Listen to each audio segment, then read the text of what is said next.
very few reminders. So this webinar is being recorded, and the recording will be made public on IPEN's YouTube and also will be posted on IPEN's website. And then language interpretation for French is available. So you may click the interpretation button down below and choose the French language. And also, of course, please stay until the end to participate in the Q&A session with our speakers. All right, so before we dive into the presentation, study result of this very important new study of IPEN, I would like to request Pamela Miller. She is the IPEN Co-chair and Executive Director of Alaska Community Action on Toxics, and the co-author of this news, to give us the welcome remarks and to set the stage and provide us with the background of the study. Pam, please take the floor. Yes, thank you so much, Chinky, and thank you to all who helped organize this webinar. Good afternoon, good morning, good evening to everybody. And thanks to my co-author who really did the most of the work, Therese, who will be speaking just a little bit later, to Charles and the production team, and really everybody who helped make this very important report possible. And I want to thank the POs who participated in collecting samples for this study, and also for the amazing work that all of you do every day to hold polluters accountable, the work to achieve justice and health and human rights for workers, the communities that we live and work in, our families and future generations. Really, thank you so much. Thank you for joining. And I want to start with a very short presentation before Therese presents the results of the study. So I'm going to share my screen here.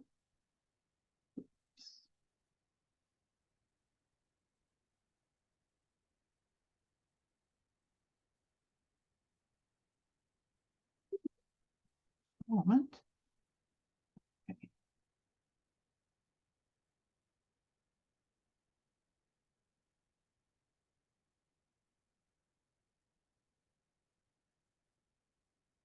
Can you see the presentation? Yes, we can see it now. Okay, thank you so much. I just wanted to give a little bit of background because, as probably most of you know, IPEN really had its start in the negotiation and then implementation of the Stockholm Convention. So it's really at the core of a lot of what we do to eliminate the world's most dangerous chemicals. And you might be familiar with some of the language of the preamble, really focusing on the impacts of vulnerable people on future generations, the need for global action, because we know that these chemicals don't respect political boundaries, and that precaution underlies the basic premise of the convention, and to protect human health and the environment. And our organization here in Alaska, in the US, got involved because we recognize that Arctic indigenous peoples have some of the highest burdens of these chemicals in their bodies of any population on Earth, and that indigenous peoples of the North in particular are among the most vulnerable people in the world to exposure to these dangerous chemicals. And here in the right bottom of the screen is an Inuit statue of a woman and child that was presented by the Inuit Circumpolar Council to the negotiating bodies of the convention to remind delegates that this was not an abstract issue. This had to do with the health, human rights, and justice for really all people of the earth. And just briefly, again, as a reminder that the focus of the convention is on elimination rather than managing risk. It's really important that the strength of the treaty is in adding new chemicals, which is why we're working very hard now to get a ban on the class of chemicals that we're going to be talking about in this report, the chlorinated paraffins. And again, based on the precautionary principle, identifying stockpiles and places that need to be cleaned up, and monitoring to determine whether the implementation of the convention is effective. And these are the three stages. I won't spend a lot of time on this, but this is how the expert committee of the Stockholm Convention evaluates chemicals. And as you probably know, and we'll be talking more about this during the webinar, the medium chain chlorinated paraffins very recently underwent the third and final stage of evaluation by the POPs Review Committee, the expert committee of the convention, the risk management evaluation stage. And we came up with a recommendation to the Conference of the Parties for global elimination with some exemptions, but that was a very significant step for the medium chain chlorinated paraffins that we'll be talking about today. But there are three stages of evaluation: screening, the risk profile stage, which is a very critical stage to evaluate whether a chemical does have global impacts to the environment and human health.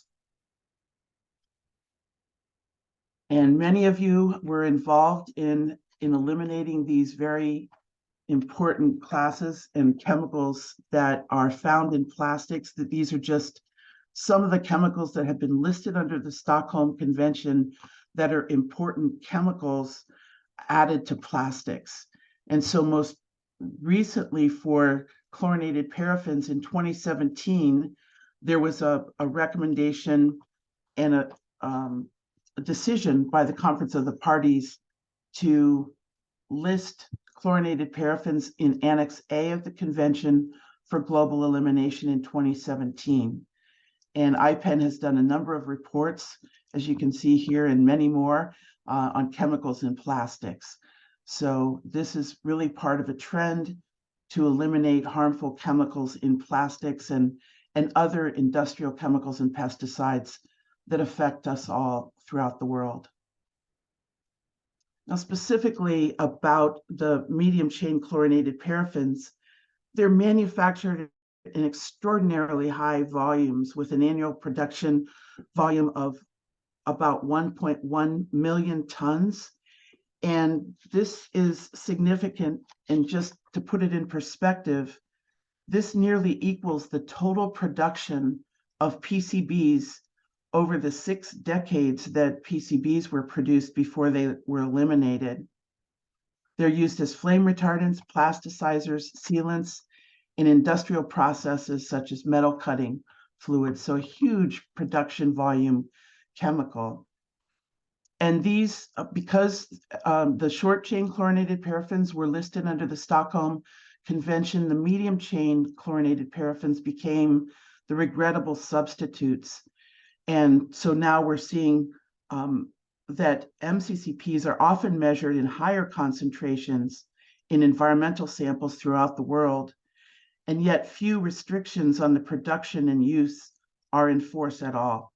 And humans are exposed to these chlorinated paraffins through food, through household dust, artificial sports turf, dietary supplements, and consumer products, including, as we'll learn more about today, in toys, in ovens in our homes, and in hand blenders that are used to make baby food.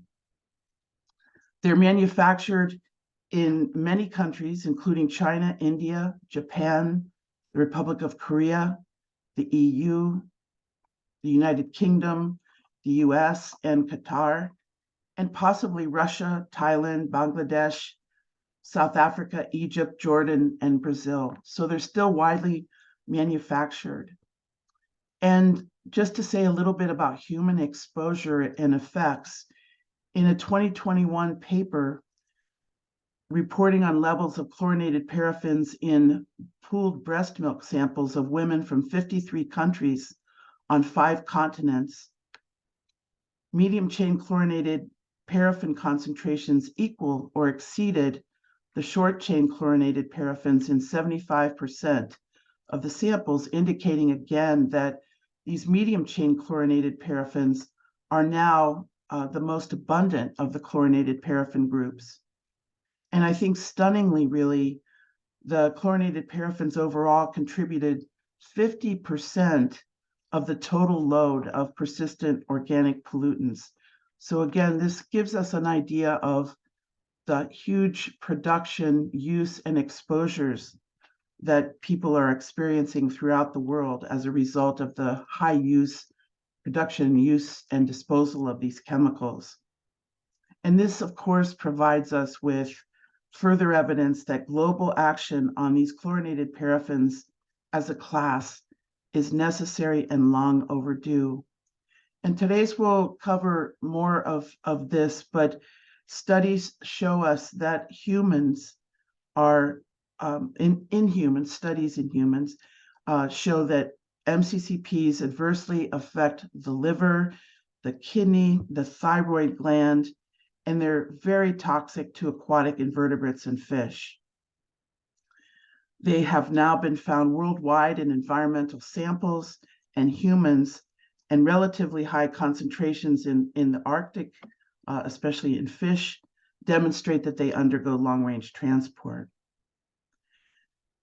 And I just want to say in the lower left-hand corner, and this will be my last slide, the issue of chlorinated paraffins holds more than a scientific interest for me because I grew up in the small town of Dover, Ohio, in the US, and it's the site of a primary manufacturing facility for these chemicals. The Dover Chemical Corporation continues to manufacture medium chain chlorinated paraffins, and the site is now designated what is known as a Superfund site, or among the most polluted sites in the nation. This corporation has a decades-long record of chemical spills, releases to the air, improper disposal of hazardous waste that have severely contaminated the air, the soils, the groundwater, surface waters, all of this within the community of Dover, where I grew up, and the watershed of a very much beloved river called Sugar Creek, where we lived, attended school, played, drew our drinking water, picked berries and fish. And our neighborhood and my family have suffered cancers and many other health problems, we think, as a result of this chemical manufacturing facility operating virtually without regulation. So although this chemical corporation poisons my home community, this is certainly not just a local issue. This dangerous class of chemicals harms workers and communities throughout the world, all of us. And these are a major concern for the health of market foods and traditional foods, and certainly peoples of the Arctic, where I now live and work. The findings of this study are profound, and it's a travesty that chlorinated paraffins are found in children's toys as revealed in this study, and many of them an exceedance of levels established for hazardous waste. And Therese will talk more about this, of course, throughout the presentation. This is a terrible injustice and a violation of human rights. The study demonstrates that all of the children's toys analyzed from the 10 different countries contained short-chain chlorinated paraffins and medium-chain chlorinated paraffins, some at just extraordinarily high concentrations. So we'll hear more about the specific results. And none of these toys had been labeled. So if you, as a parent, as an aunt, as an uncle, as a grandparent went to a store, you would not know that toys that you bought for a child contain these dangerous chemicals. So definitely this points to the need for concerted and urgent action to ensure transparency and labeling throughout the supply chain to eliminate these and other harmful chemicals and ensure the safety of toys and other products that we use in our homes, and especially for those who are most vulnerable. So again, I thank you and really look forward to hearing more from Therese about the results of the study. And it's very important, and I think it will help us to further justify our work to eliminate these chemicals on a global basis. Thank you so very much. Thank you. Thank you so much. Thank you very much, Pam, for reminding us about the important provisions of the Stockholm Convention and how this study is very important in contributing to it in addition to all the studies that IPEN have already conducted on toxic chemicals. And also for providing how these chlorinated paraffins are among the most hazardous and high production volume chemicals in the world and have been affecting the environment, the biodiversity, human health. Hence, the need for this toxic chemical to be listed under the Stockholm Convention. And also, you mentioned the need to be eliminated. So yeah, so again, this webinar aims to present the results of the new study on chlorinated paraffins. This is a very important study. 10 participating organizations of IPENs and are involved in this project. And so without much further ado, I will now proceed to the presentation of the study results. May I now call on Therese Karlsson, IPEN Science and Technical Advisor, to present the results of the study. Therese, the floor is yours. Thank you very much. Thank you, Pam, for setting the stage, and thank you, Shinki, for helping presenting and moderating. And thank you all for being here today. So I'm going to talk a little bit about the key messages from this report, which we released a few hours ago. So far, the report has only been released in English, but the French version will come soon. And the title is a little bit of a giveaway, a little bit of a spoiler. But we'll get in more to the results. First of all, I'm going to add on to some of the background that Pam provided us with. So, as you heard from Pam, chlorinated paraffins is this really big group of chemicals that are produced in just massive amounts. Recent estimates are about 1 million tons per year. And typically they would be divided into different subgroups dependent on their molecular size, depending on their chain length. So you have SCCPs, which are short-chain chlorinated paraffins, and these were listed under the Stockholm Convention, as we heard, in 2017, meaning that they're banned. Then there's MCCPs, which were just a few weeks ago recommended for listing under the Stockholm Convention. And then there's long-chain chlorinated paraffins. And there's also chlorinated paraffins that fall outside of these groups. And regardless of whether it's SCCPs or MCCPs or LCCPs or chlorinated paraffins outside of these groupings, we see similar concerns with them. They behave in similar ways and they're used in very similar ways. So Pam mentioned some of the users. There's a lot of different uses for chlorinated paraffins, which is why they're produced in such high volumes. One of them is as plasticizers in PVCs, which means that they're used to make plastics kind of rubbery, softer. They're used in metalworking fluids. They're used as additives in things like paint or rubber. They're used as flame retardants and water repellents and many other things. And if we look at the history of it, the production started in the 1930s. And already 50 years ago, in the 1980s, they were or almost 50 years ago, they were identified as potentially hazardous. Still, the production skyrocketed. And in 2013, the production was estimated to be above 1 million tons. And then 2017, SCCPs were listed for global elimination.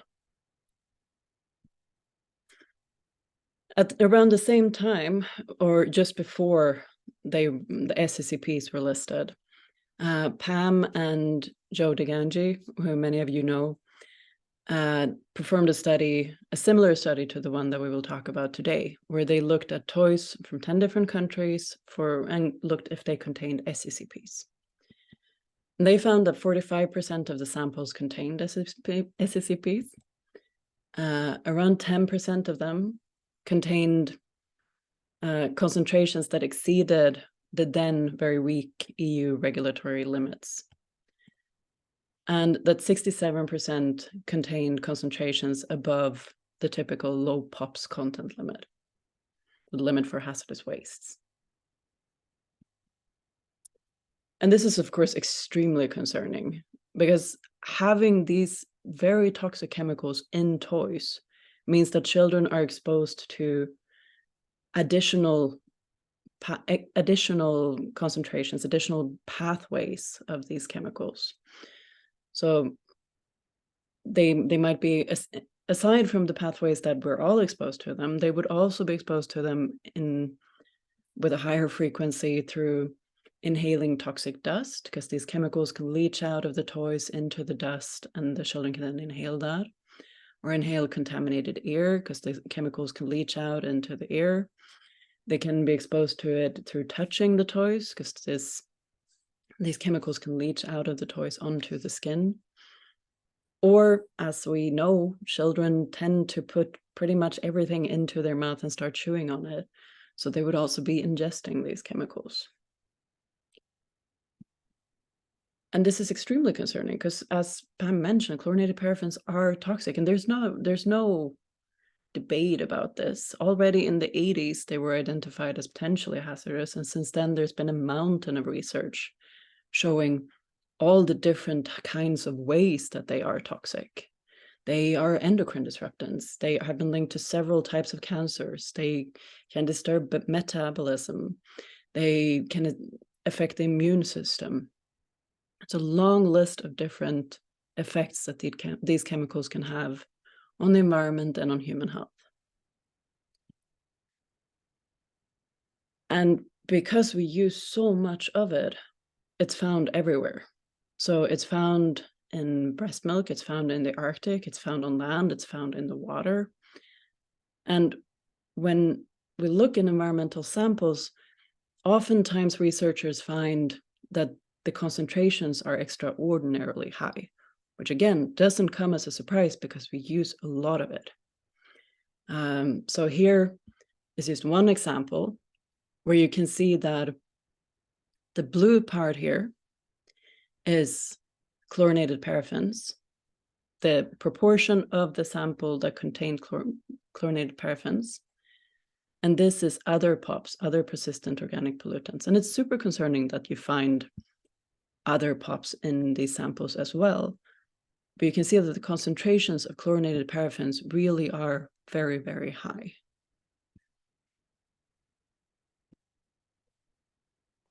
And recent studies have also revealed that the concentrations that would cause effects are probably much lower than what we used to think. So we're finding it everywhere, in high concentrations, and recent research shows that it's probably even more toxic than we used to think. Because of this, chlorinated paraffins are very relevant for several of the ongoing international negotiations. They're also relevant on local, national, and regional levels, and in several different negotiations in different fora. But for today, I'm going to focus on the global negotiations. If we start with the Stockholm Convention. So Pam mentioned the Stockholm Convention before. This is, if you're not familiar with the Stockholm Convention before, this is really the only fora in which it's possible to ban chemicals internationally. And SCCP, the short-chain chlorinated paraffins, they were listed for 2017 in 2017. They had several exemptions, meaning that they had several uses that could continue for a while, but none of those included toys, which is important to remember here. This is still banned in toys. And a few weeks ago, the POPs Review Committee, which is the subsidiary body to the Stockholm Convention, recently recommended MCCPs to be listed for elimination. And what's important to note here is that since the Stockholm Convention is the only way that we can ban chemicals globally, it's really only the worst chemicals in the world that make this list. Then there's the Basel Convention on transboundary movements of hazardous wastes. And when a chemical is listed under the Stockholm Convention, there will be joint negotiations under the Basel Convention to determine a low POPs content limit. And that one is currently being negotiated for SCCPs. And the concentrations that they're negotiating between is 100 and 10,000 milligrams per kilo, which is very different from each other. And as I said before, it seems, based on recent research, that the concentrations that give an effect are even lower than we thought before. So the most reasonable low POPs content limit would be 100 milligram per kilo. But the concentration that they choose, or the content limit that they choose, above that, anything that contains SCCPs above that would be considered hazardous waste, hazardous POPs wastes under the Basel Convention. And then it's the Plastics Treaty, which I'm sure many of you are familiar with. And since plastics are made from chemicals with chemicals, they are chemicals. And since chlorinated paraffins are used in extraordinarily high volumes in plastics, they're very relevant under this treaty. And this treaty really presents an opportunity to protect human health and the environment from these types of toxic chemicals. But it's not a finished treaty. The negotiations for establishing it are still underway. But chlorinated paraffins as a group would be very relevant under the Plastics Treaty. So, short on methods. Samples, toys were purchased in 10 different countries around the world by all these different IPEN member organizations in 2022, so last year. And we asked them to buy toys that were soft, plasticky, kind of a little bit rubbery. And then they bought toys and sent them to Arnica, where they were analyzed together with Arnica and the University of Chemistry and Technology in Prague.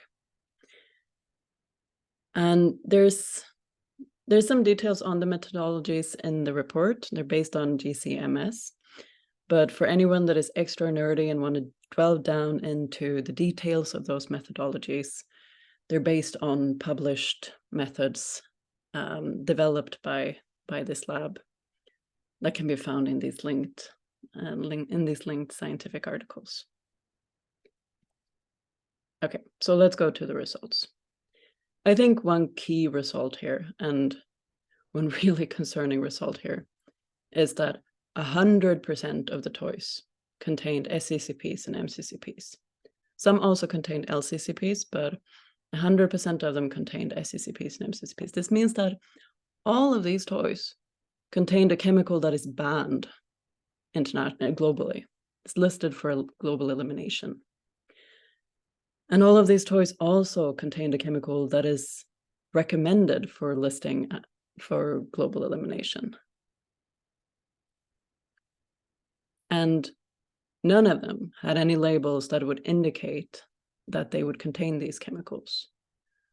All toys had these toxic banned chemicals or recommended for banned chemicals, but none of them had any labels indicating that they did.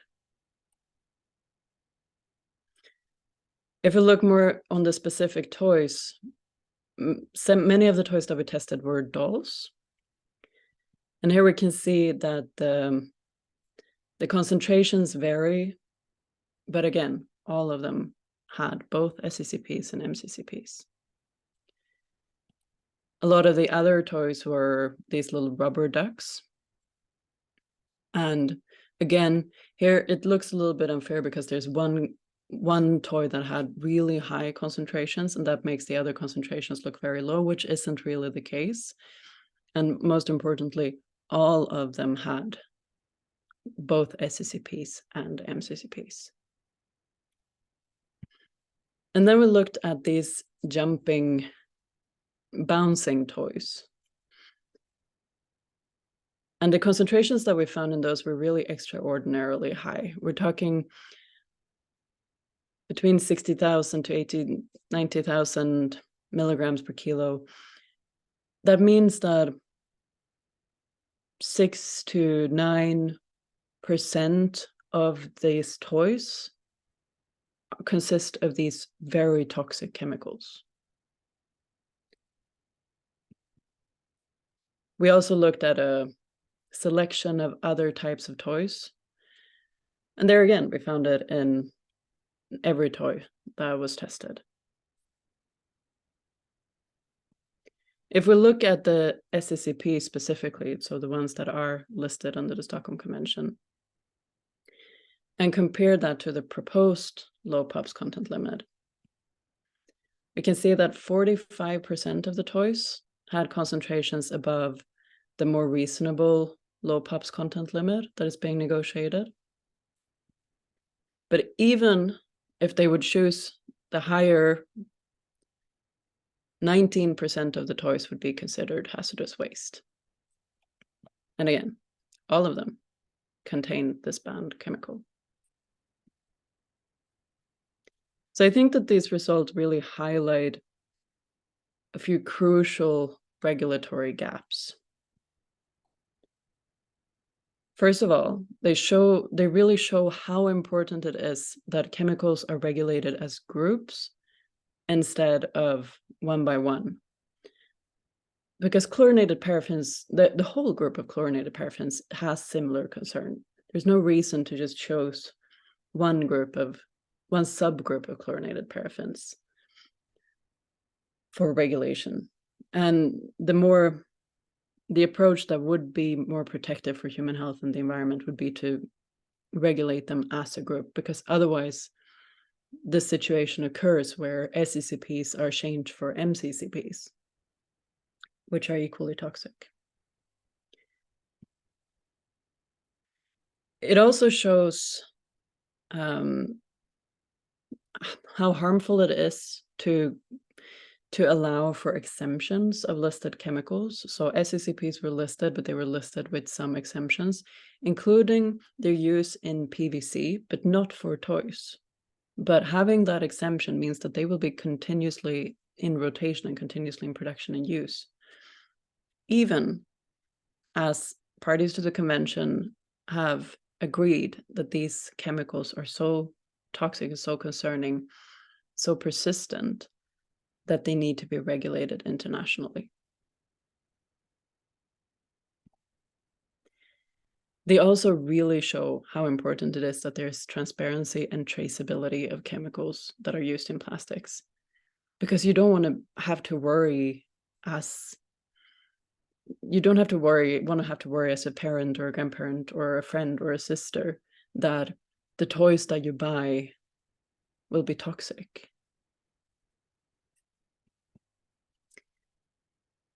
And it highlights that today, because of these regulatory gaps, there are toxic chemicals in children's toys. So based on these results, we've made a few recommendations for these different ongoing negotiations. For the Stockholm Convention, we recommend that labeling and other means of identification should be implemented.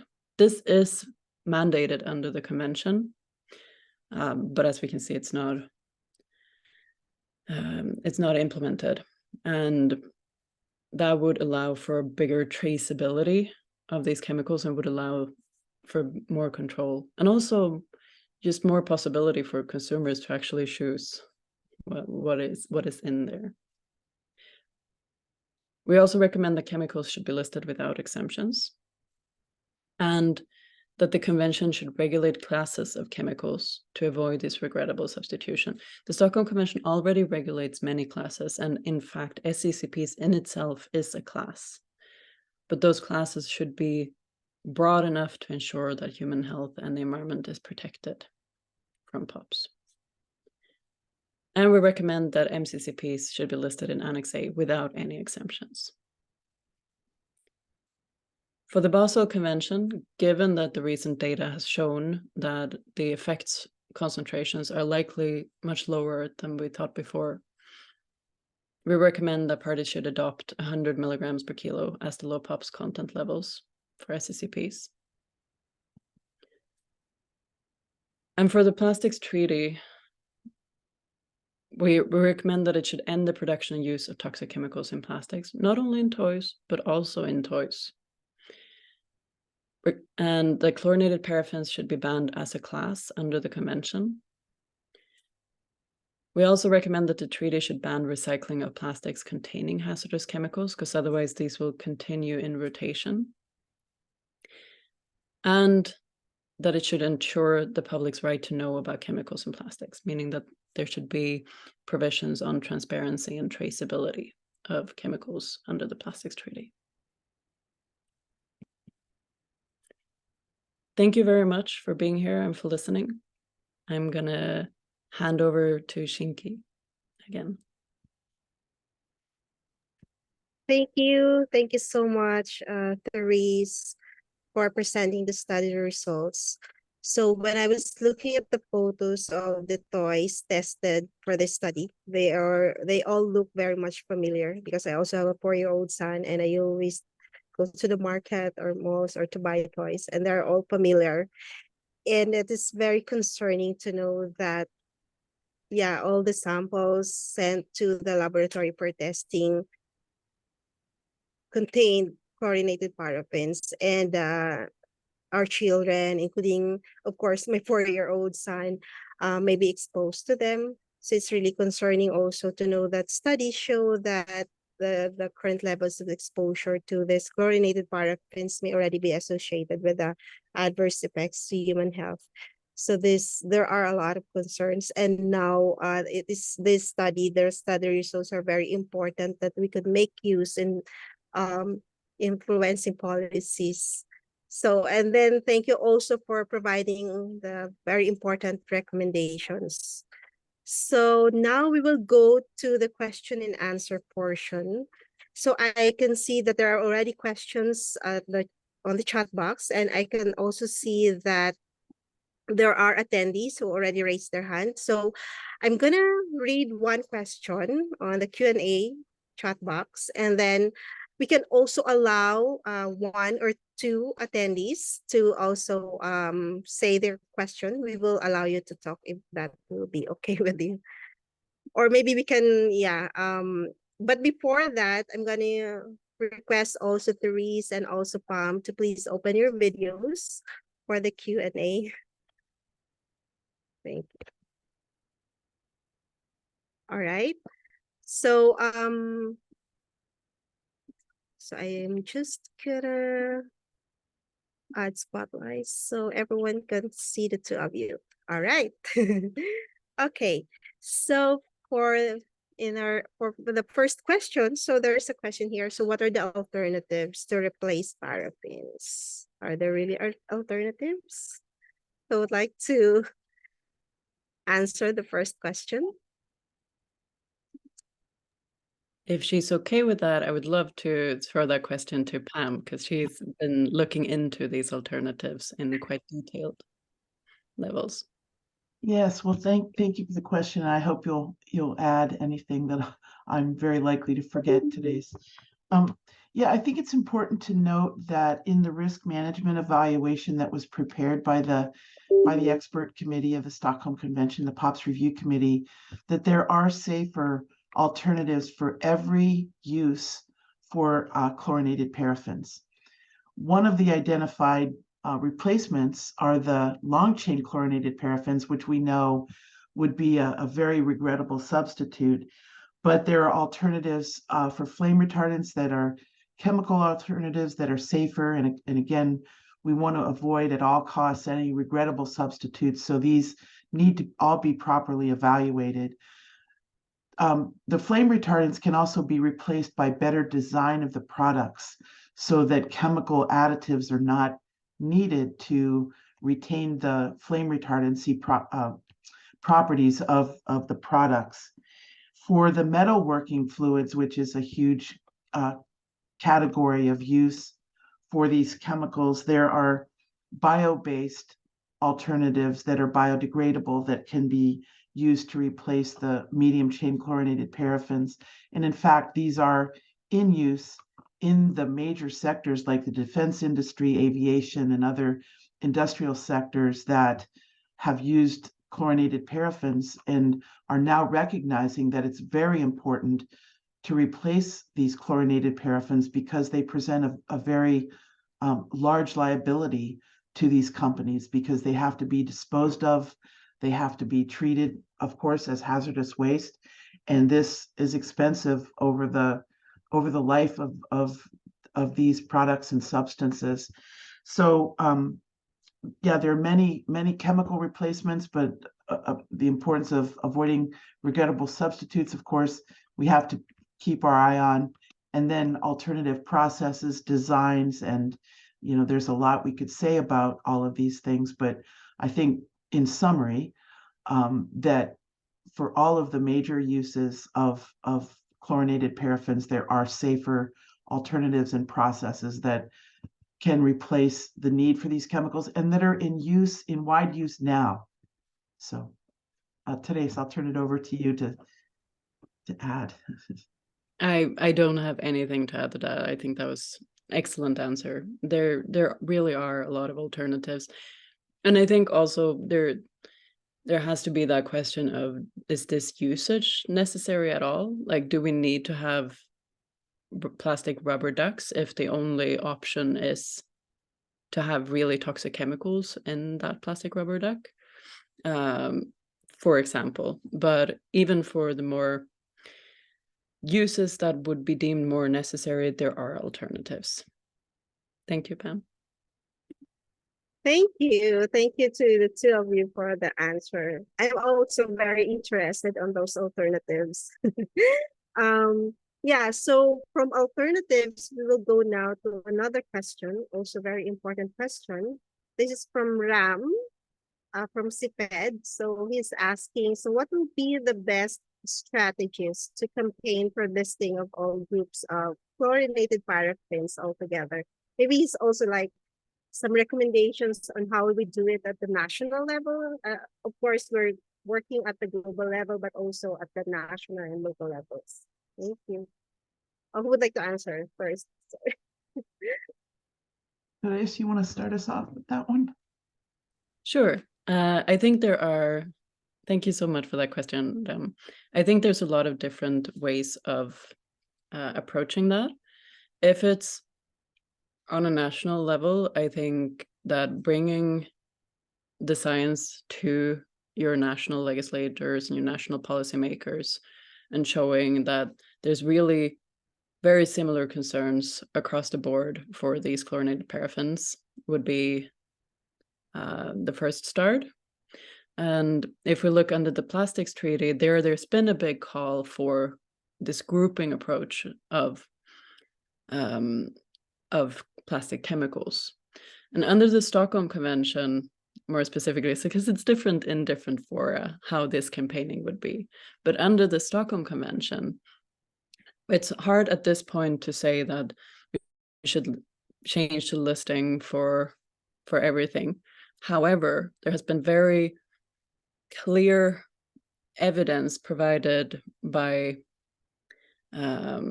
member states showing that if we agree that we should list MCCPs under the convention, it really should be listed with a quite wide with a wider scope than was originally nominated. This is quite detailed, and that's not actually in the report at this point, but it is a really important step, like in order to ensure the protection of human health and the environment of the chlorinated paraffins that have been shown to be POPs under the MCCP's umbrella. The listing needs to be adapted. The way that the identities are phrased under that convention needs to be adapted.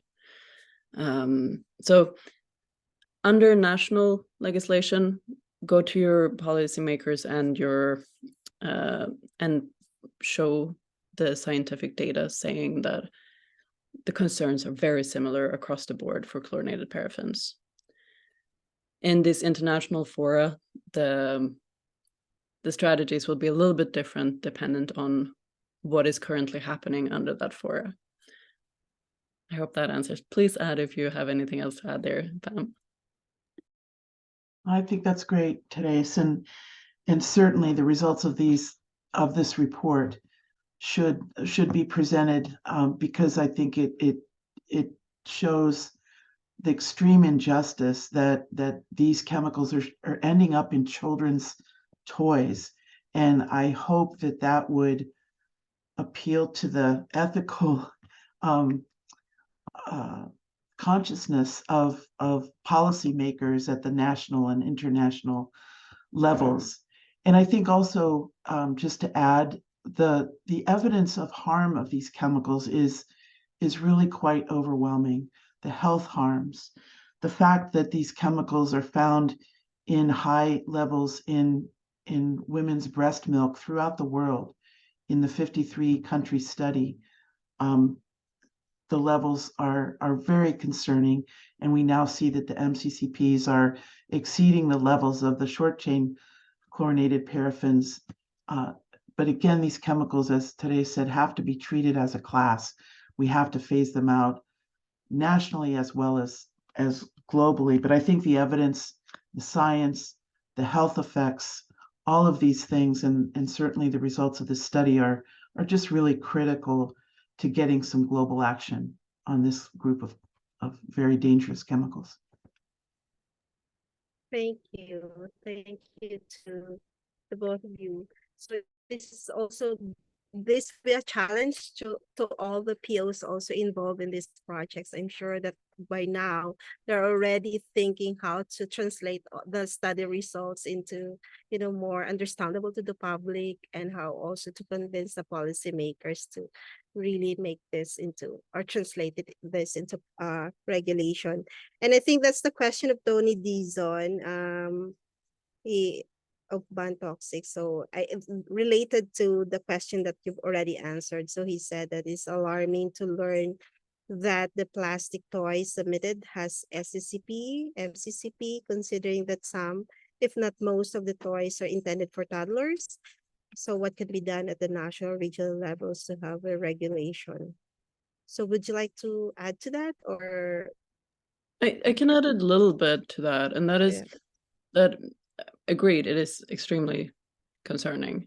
And in terms of what can be done nationally, and another step to what can be done nationally, not all countries are parties to the Stockholm Convention or to the Basel Convention. So good steps are also to bring this report to your policymakers as an example of why these global conventions are really important to protect human health and the environment locally. And of course, in terms of strategies locally, it will always differ because every PO has a different type of working relationship with the government, and working in different regions with these issues is very different. So it's not always possible to go up to your policymakers and say, hi, look at this report that I found. In many contexts it is, but not in all. So it has to be adapted, but joining the Stockholm Convention and the Basel, ratifying the Stockholm Convention and the Basel Convention is a good first step, unless your country has already done so. And if it is already a party to the convention, it's good to bring this report to raise awareness for, especially for the delegates that would be going to these negotiations, also for the delegates that would be going to the plastics treaty. All right. Thank you. Thank you again. So I think this time we can allow one attendee to ask a question live. So we have two attendees raising their hands. So I think I would like to request Elham Aziz, if you can, so I will allow you to talk so you can raise your question.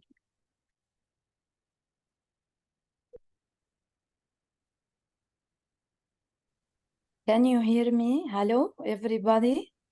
Yeah, Yes. I am very happy because really the research and the results and the recommendation is very, very good.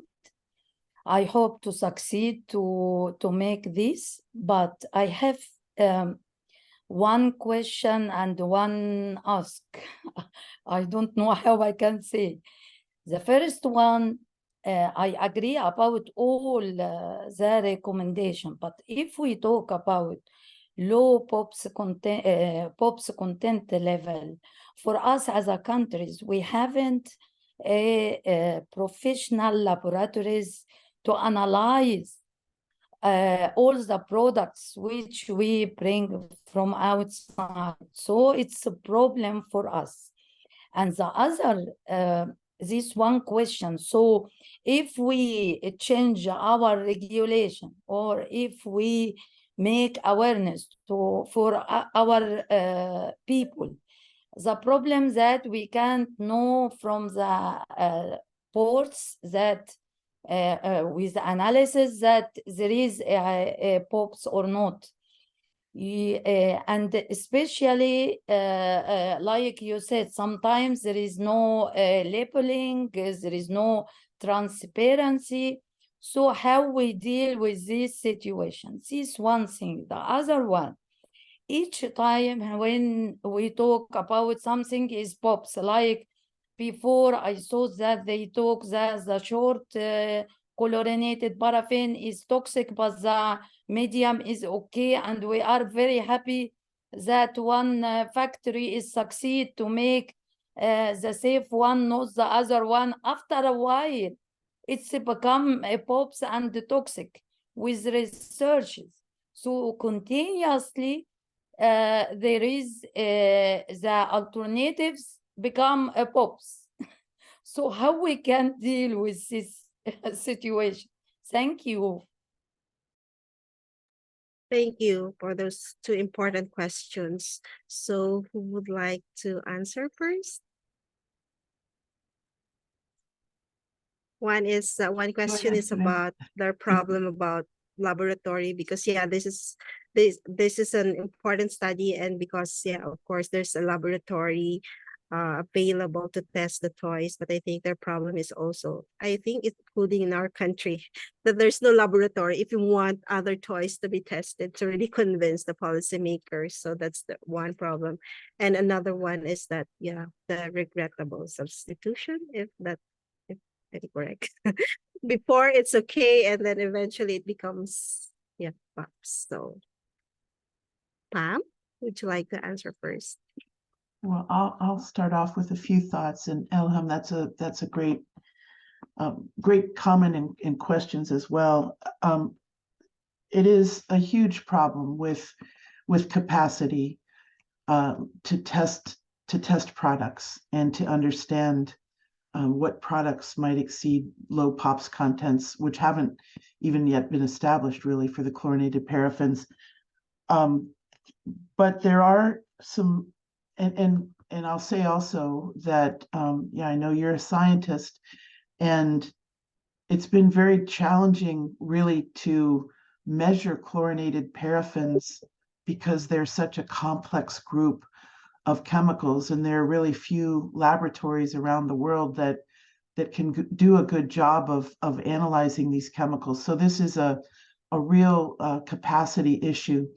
There are some screening technologies that could be used to at least test to see the presence of chlorine, which is an indicator, or bromine, which can be an indicator of other flame retardants. But the XRF, the X-ray fluorescence tool, can be used as a screening mechanism to at least look for the presence of harmful substances in things like toys and other household products. But I agree it's a capacity problem, and we have to continue, I think, to fight for better capacity so that all countries can have the capability to test for the presence of these chemicals in products like toys. So that, just a few thoughts there. Not a complete answer. Thank you, Pam. And I agree with what Pam already said. And in addition to that, I think this is why it's so important with the upstreams work. There has to be transparency from the beginning to the end of the life cycle, because there's the capacity issue is real and really important to work on and to expand. But it's also, even if every country had laboratories specifically dedicated to just testing chlorinated paraffins, that would still be really massive amount of things to test. So there needs to be transparency, there needs to be traceability, and this needs to come already from the production stage. The producers should be mandated to say what is in this toy, what is actually used in it. And not just for toys, for any type of plastics, really. And that's not the reality today. Today, as a consumer, if I buy something, I have no idea what's in it. And that's a very strange system. And in addition, and I think this links into your second question as well, because in addition, for most chemicals that are used in plastics, the data is really, really limited. And this is why we end up in the situation where one chemical gets listed, and then turns out the other chemical that is used instead is equally problematic. In the context of SCCPs and MCCPs were already known to be problematic when SCCPs were listed. So that could have been prevented through a wider scope in the nomination. But this still tends to happen because there's so many chemicals that are used in plastics where there's really no data on what are the concerns, what is the hazard with them. So that is also upstream works that needs to happen. Chemicals that we know nothing about really shouldn't be allowed on the market, and chemicals that we know are toxic shouldn't be allowed. And when they are allowed, they should be labeled throughout the supply chain. Thank you. Yeah, and I think when this comes before the Conference of the Parties at the Stockholm Convention, and really with any of the chemical conventions that we work with, it's really important. And I know that we're going to have to fight to ensure that there's language in the listing that requires this labeling and transparency, because as we all know, this is something that industry fights against us on. So when, for example, MCCPs come before the Conference of the Parties, we really need to be prepared to stand our ground and ensure that labeling and the transparency piece throughout the supply chain is really embedded in the listing itself. Many thanks. I thought that the production stage and the labeling transparency, it's more important for our countries. So thank you. Thank you also for your question, Elhab, and for the comprehensive response of our speakers. So I'm seeing a lot of questions, and this is really very encouraging. But there are also some sharing at the Q&A. So let me read some, like from Simia.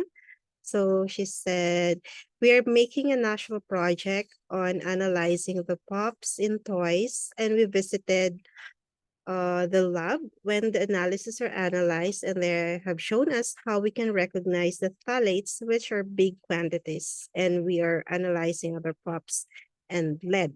So the project will also be done by the Ministry of Health, but we will give them our results before they do their own, which will help in implementing, if needed, regulation. And the other point that they will work on is the migration and the body, and they will give additional arguments if we will have data on this.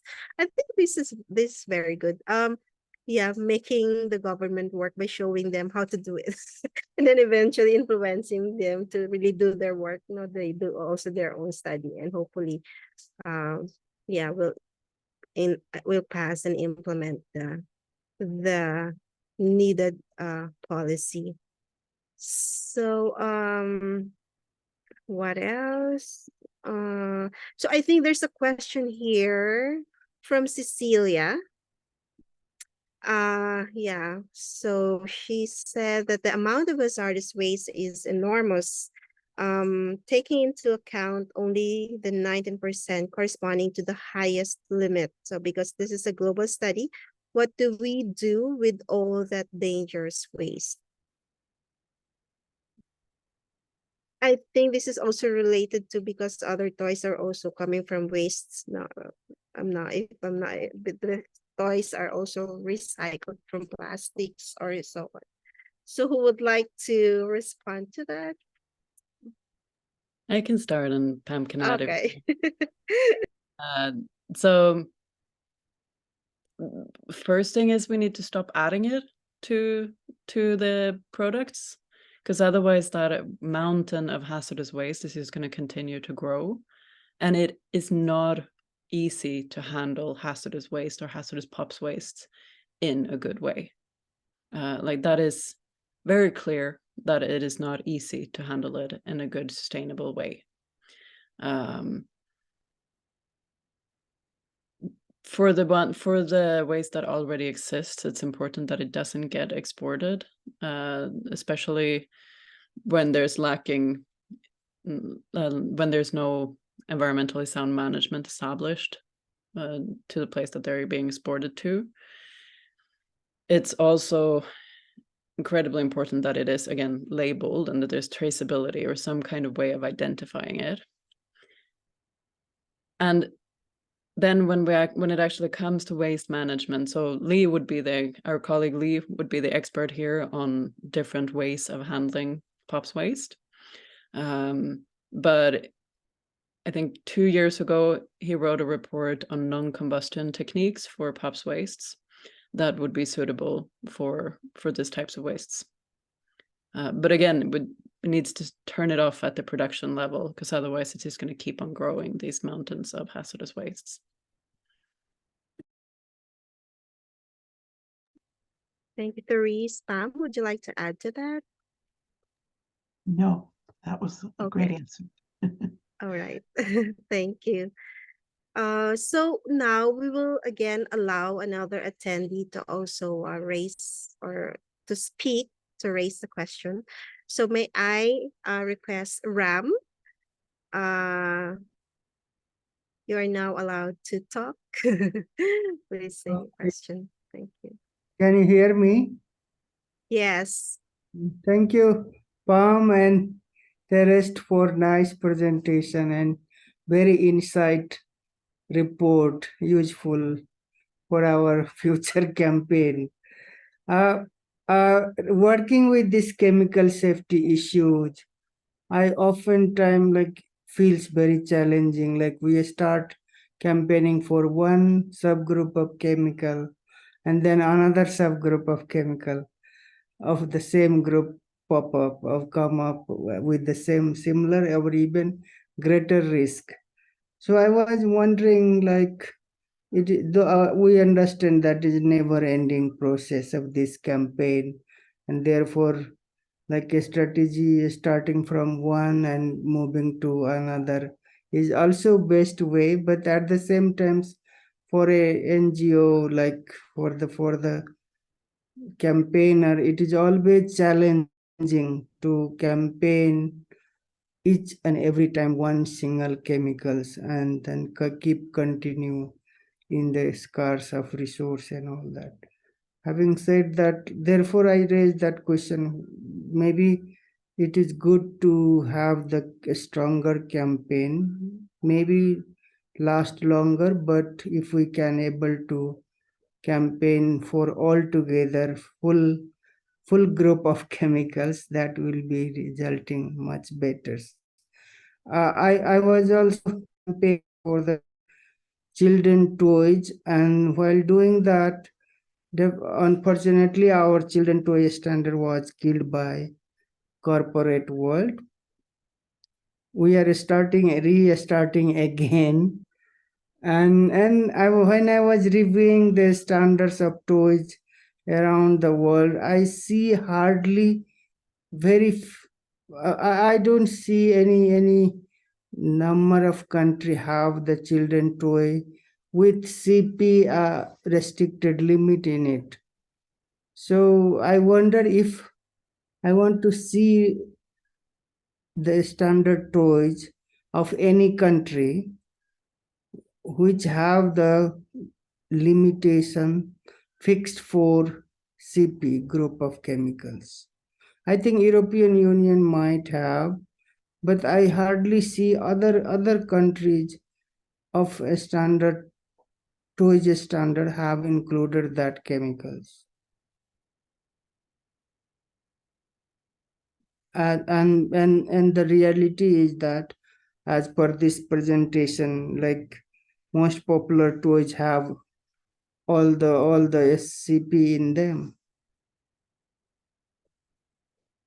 So if there's examples, it will be good for us to include from early stage of our re-campaign for the children toys. And it will be good for also all other country who is thinking of having campaign on toys safety in their respective country. Thank you.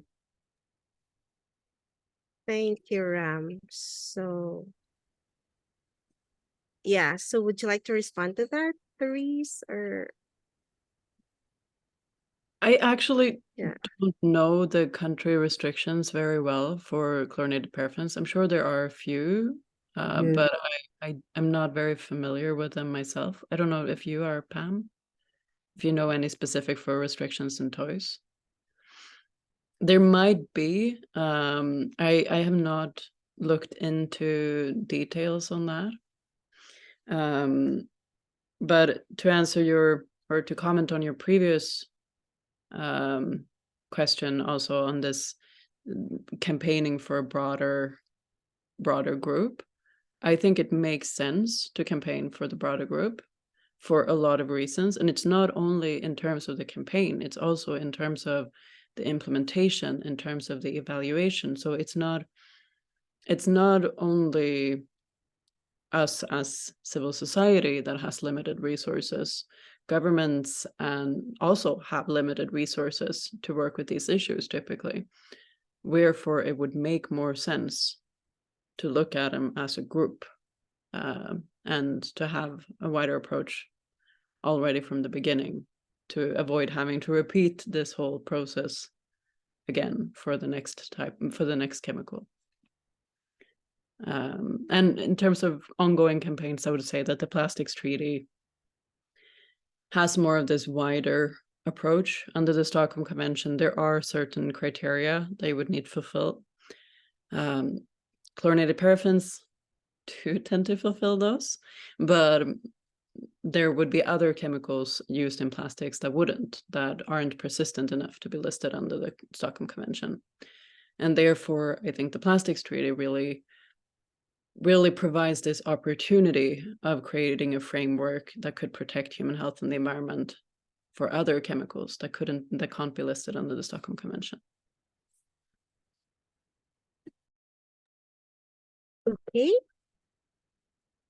Thank you, Therese.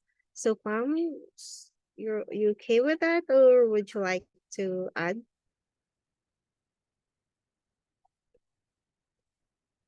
Okay, all right. So, thank you, Ram, for your question. So we still have 3 more, and I think we still have time, right, Therese? So we are scheduled for 1.5 hours. So we still have 3 more people would like to ask questions. So we will allow them to ask questions. But please make it direct to the point. Please say your question. So now we will request oh, sorry if I can't say it properly.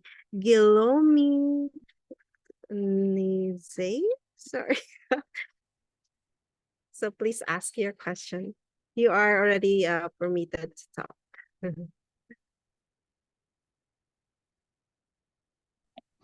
Bonjour.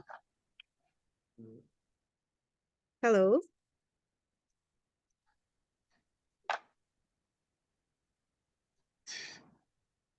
Bonjour. Est-ce Yes, que vous... hello, we can hear you. Ok, merci. Donc, je m'excuse d'abord que je me suis connecté tardivement pour des raisons techniques. J'ai quelques questions à poser. D'abord, je remercie Madame Thérèse parmi qui sont en train de nous entretenir sur les résultats et les recommandations sont très pertinentes. Ma première question, c'est de savoir après avoir reçu ces recommandations, le plan d'action qu'on pourrait mettre en œuvre, surtout vis-à-vis des États, vis-à-vis des parents, parce que les jouets sont généralement achetés par les parents. Comme aussi vous l'avez souligné, il y a des actions à mener du côté des producteurs de jouets. Ma deuxième question aussi, c'est peut-être une observation ou un échange, ça concerne aussi la communication. Parce que nous voyons que ces jouets affectent les enfants, donc qui ne savent pas ce que c'est, que ces jouets sont très dangereux et qu'est-ce qu'il faudra faire peut-être pour arriver à convaincre les enfants au moins les sensibiliser sur la dangerosité de ces jouets. Et l'autre question a été déjà répondue, ça concerne les analyses dans certains pays ne sont pas capables de réaliser. Et aussi peut-être comment amener les gens, surtout les producteurs, à étiqueter les jouets. Merci.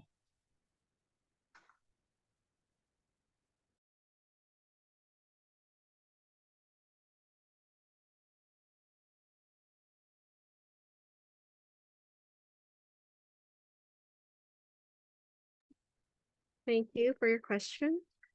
Pam, you have unmuted. So please, yeah. Okay, I'll offer a few thoughts. Well, first of all, I think we talked a little bit about this earlier, just how important this report is for national campaigns, both the scientific information and the recommendations for policymakers at the national level. And we know that these chemicals need to be eliminated internationally, and that means that we all have the opportunity to work together to achieve this through the Stockholm Convention as well as the other chemical conventions. And I agree with what Therese said earlier about the huge opportunity we have with the Plastics Treaty to address toxic chemicals as classes and phase them out through the mechanisms of the Plastics Treaty. We've emphasized the importance of labeling, but I was just thinking, and this is of course up to POs to develop their own campaigns, but I think the information in this report could be adapted into fact sheets or social media posts that could be used to educate parents and teachers and other relatives of children who might be buying toys about the potential hazards of these toys and this class of chemicals that really are not a household word. Most people have never heard of chlorinated paraffins or know the dangers of them, let alone that they're found in children's products. So I'm sort of envisioning just the opportunities that we have through our social media channels, fact sheets that can help to educate people who might be out there purchasing these toys and other products that could harm children.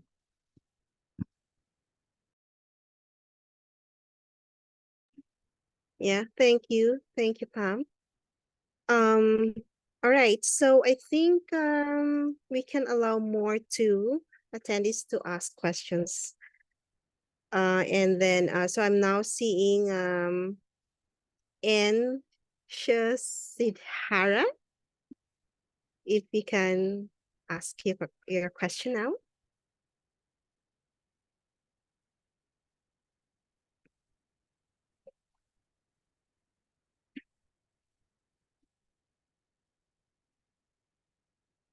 And Shashidhara. If you're there, yeah, you are now allowed to talk. I mean, yeah.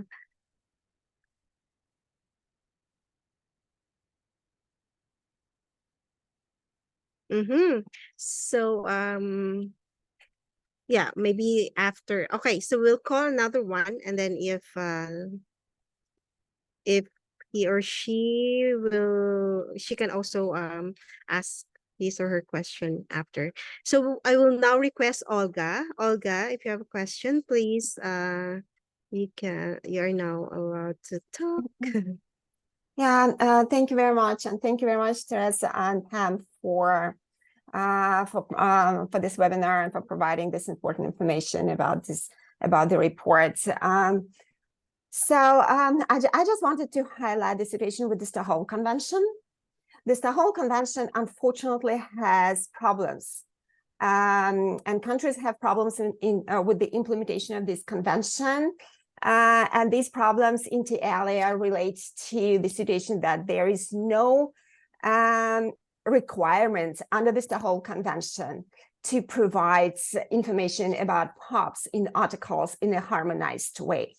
There is an article under the Stockholm Convention, Article 6, that talks about developing appropriate strategies for identifying stockpiles consisting of or containing chemicals listed in Annex A and B, and products and articles. And so it means that countries are allowed to decide by themselves what strategy to develop. And if there is no strategy, there is no strategy. And after each and every COP, there is an attempt to require that chemicals newly listed under the Stockholm Convention are labeled or somehow identified in articles. And every time there is a big fight, and we know that there are like 2 examples or maximum 3 examples for now which are successful, and some POPs because there is a requirement to list like a few POPs in some articles, which is definitely far from enough. Right. So, and I totally agree with Maria Karkama saying that it seems that the transparency is the key for the plastic treaty. Transparency is the key for all treaties, including the Stockholm Convention.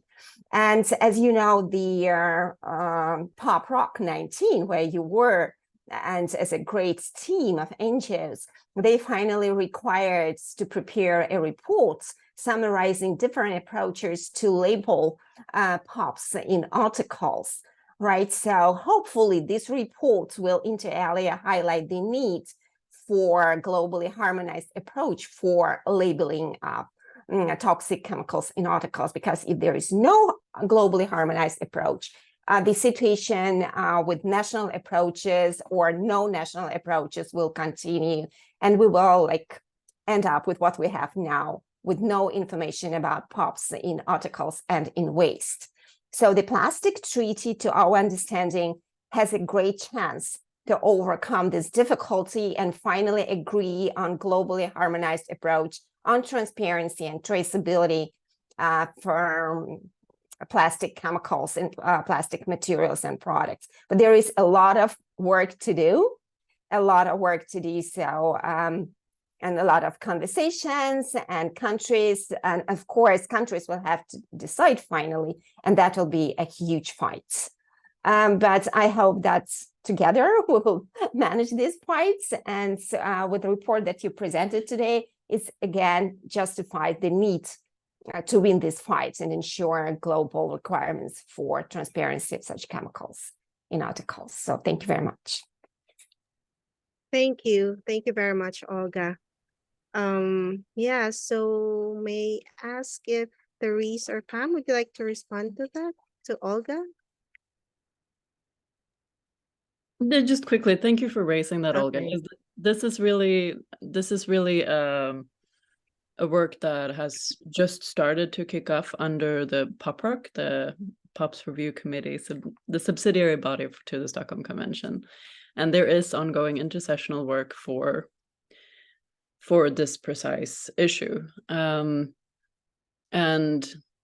if you are an organization that is involved in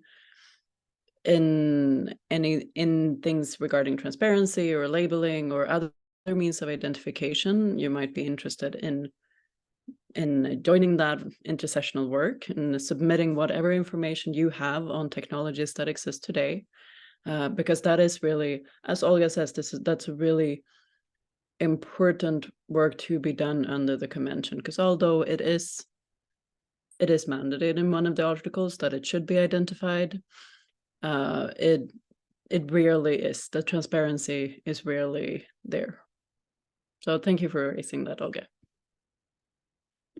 Thank you, thank you. So I think we'll allow another one question, and this last question is coming from Gilbert. So in terms of engaging event communities in which toys may not be something that speaks to them, knowing other children's products, potentially including MCCPs, may be good. Yeah. So this is more of a suggestion. This is more of a recommendation, right? Okay. So Could I okay. add, Yes, I saw Pam, that please go ahead. Gilbert also posted in the chat a little earlier. I'm just wondering about what other children's products that the chlorinated paraffins might be found in. And I think it's important to note that in addition to toys, another potential route of exposure is that they're found in hand blenders that are used to make baby food.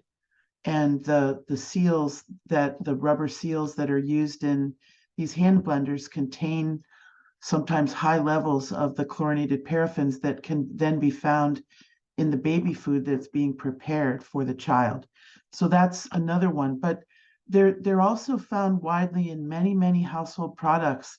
And we know that indoor exposures to harmful chemicals, children, can often be much higher than for adults because they're playing on the floor, they're doing the hand to mouth behavior, they're close to sources of exposure.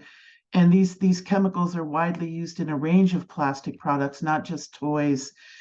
They can also be found in seals and adhesives. So another place that they're found are in seals in ovens. So when these seals are heated up when people are cooking, they can be conveyed out into the air in the indoor environment. But many, many plastic products contain them, especially the PVC types of plastics. So I think there are other important ways and serious problems with how children can be exposed to these chemicals. Thank you. Thank you so much, Pam. So I am so sorry, but that's all the time that we have for the question and answer. But we really would like to thank everyone, those who asked questions and also those who also share their insights. And of course, we thank Therese and Pam for responding to the questions. Thank you so much, everyone. So yeah, I believe that the exchanges, the question and answer, and the studies presented have deepened our reflections on this very important issue of chlorinated paraffins and its impacts, and hopefully that we can all work together, individually or organizationally at the local, national level, and of course collectively at the collectively, of course, that we are always doing that. So thank you everyone, and please, this is the link to the study. Please feel free to check the full study, the full report. And yeah, I think we have to end this very important webinar, and we hope you find today's webinar helpful to your work and of course to your interests also. So thank you everyone for joining this, and may we all keep safe and well also. So thank you very much, everyone. Thank you, Chinky. Thanks, everybody. Thank you. Thanks, everyone.